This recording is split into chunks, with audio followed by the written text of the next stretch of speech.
موجودہ جو حد رفتار ہے جو کہ 120 کلومیٹر ہے، ویسے 120 کلومیٹر کے اوپر گاڑی دوڑتی کوئی نہیں ہے ہماری، 100 سے 110 میکسیمم کے اوپر دوڑائی جاتی ہے۔ موجودہ ٹریک کا کچھ حصہ بھی تو اچھا حصہ ہوگا نا، اس پہ بھی 100 سے 110 کے اندر اوپر دوڑائی جاتی ہے۔ یہ زیادہ تر سپیڈ ہوتی ہے کراچی سے کوٹری تک ہوتی ہے، یہ سپیڈ ہوتی ہے، اور یا پھر یہ ملتان سے رائیونڈ تک یہ سپیڈ ہوتی ہے۔ اسے کہا جاتا ہے کہ یہ ٹریک کا بہتر حصہ ہے۔ تو یہاں پہ 110، 112 حد 115، 16، 17 تک جاتی ہے۔ 120 کو ٹچ کرنا بہت ہی ناممکن ہے موجودہ ٹریک کے اوپر۔ تو نیا ٹریک آنے کے باوجود بھی 140 اور 160 کا خواب رہے گا، کیونکہ انٹروژن مداخلت ارد گرد سے اتنی ہوا کرے گی کہ وہ نہیں ہو پائے گی۔ دوسرا انہوں نے کہا کہ جی سینٹرل ایشیا تک جانے کا جو ازبکستان، افغانستان اور پاکستان کا ایگریمنٹ ہے وہ ہم نے پورا ڈھونڈا تو پتہ چلا کہ جناب ادھر کو نہیں میاں ادھر کو چلو، یعنی کہ وہ جو کوہاٹ کی طرف جاتا ہے ٹریک، وہ پہلے کسی زمانے میں ٹل اور ٹانک اور ٹل کی طرح تک جایا کرتا تھا، اب وہ ڈسمنٹل ہو چکا ہے، چوری کر کے لے جایا جا چکا ہے وہ ٹریک، لیکن پیومنٹ تو اس کی موجود ہے نا اگر آپ اس کے اوپر بچھانا چاہیں۔ تو کوہاٹ تک ٹریک کیونکہ سلامت ہے، تو کوہاٹ سے گلارچی تک، گلارچی وہ جگہ ہے، وہ قصبہ ہے، وہ مقام ہے جو کہ پارا چنار کے پاس واقع ہے، اور پارا چنار میں آپ کو پتہ ہے کس طرح قبائل کی جنگیں جاری رہتی ہیں۔ میرا دل کرتا ہے میں اس کو جا کے باقاعدہ ہار پہناؤں جس صاحب نے یہ پلاننگ ریویل کی ہے کہ نہیں جناب کوہاٹ سے گلارچی تک کا اگر آپ بچا لیں تو رہیں گے آپ پاکستان کے بارڈر کے اندر ہی، لیکن افغانستان کے پاس گلارچی پہنچ جائے گا، اور وہاں سے آپ ٹرک اٹھار کے افغان ریلوے کے حوالے کر دیں گے، جو جب بھی پہاڑوں کے اندر کبھی بچھ گئی سو بچھ گئی۔ اب میرا خیال ہے یہ کہنے کا، میرا جو انفارمیشن ہے اور یہ ریلوے کے افسران سے لی گئی انفارمیشن ہے کہ جب آپ کے پاس پیومنٹ ایگزسٹ کرتی ہے، پلوں کے پلرز بھی ایگزسٹ کرتے ہیں پشاور سے لنڈی کوتل تک، اور پیومنٹ موجود ہے لنڈی کوتل سے جلال آباد تک، تو آپ کو کیا تکلیف ہے کہ آپ ادھر سے دوبارہ پہیہ نیا ایجاد کرنے کی کوشش کر رہے ہیں، اور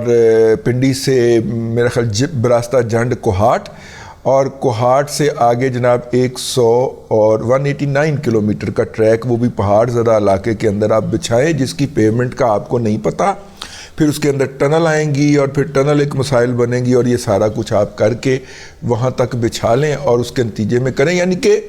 نہ کرنا والیاں گلاں نا، جو پہلے سے چیز موجود ہے۔ آپ کو تو لینڈ کی پیمنٹ موجود ہے چمن سے کندھار تک، آپ اس کے اوپر بات نہیں کرتے کیونکہ بہت ساری قوتیں جو ہیں وہ فوری طور پہ حملہ آور ہو جاتی ہیں۔ چلیں اس کو گولی ماریں، آپ جو ہے وہ کوئٹہ کو ملا دیں ڈیرہ اسماعیل خان سے، اور وہ جو ML3 ہے وہ آپ کا مکمل ہو جائے گا۔ ایران سے ٹریفک نکلے، کوئٹہ آئے، کوئٹہ سے ڈیرہ اسماعیل خان آئے، اور ڈیرہ اسماعیل خان سے سیدھی ہوتی ہوئی جو ہے وہ حویلیاں پہنچ جائے یا ادھر پہنچ جائے، اور یوں آپ اس کو کر لیں۔ لیکن بہرحال جی زیادہ عقل مند لوگ ہیں، اور انہوں نے تو ہمارا منہ ہی بند کر دیا کہ جناب ML1 کا جو سی پیک کا ML1 کا پروجیکٹ ہے اس میں بہت سارے ریٹائر ملازمین نے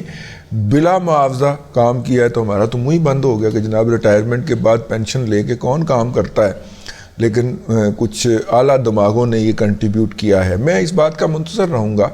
کہ یہ بھی بات کسی ٹیکنیکل لیول کے اوپر ڈسکس ہو اور ہمیں بتایا جائے کہ جناب یہ والا کیوں ابنڈن کیا جا رہا ہے، یہ جو پشاور لنڈی کوتل والا ہے، بجائے اس کے کہ اس کو بحال کر کے، جو کہ مقامی انجینئرز بھی کر سکتے تھے، اس کو ایکسپلائٹ کیا جائے یا اس کو استعمال کیا جائے، آپ نے ٹوٹلی ML1 سے وہ نکال ہی دیا۔ یہ کچھ باتیں تھیں اس پریس کانفرنس کے حوالے سے، لیکن بہرحال انہوں نے جو کوشش کی ہے سیلاب کے باوجود ریلوے کو بحال کرنے کی اور چلانے کی، وہ اپنی جگہ کے اوپر ایک اہم ہے، اس کو اپریشیٹ ہونا چاہیے خواجہ سعد رفیق صاحب کو ان کی اس پرفارمنس کے اوپر۔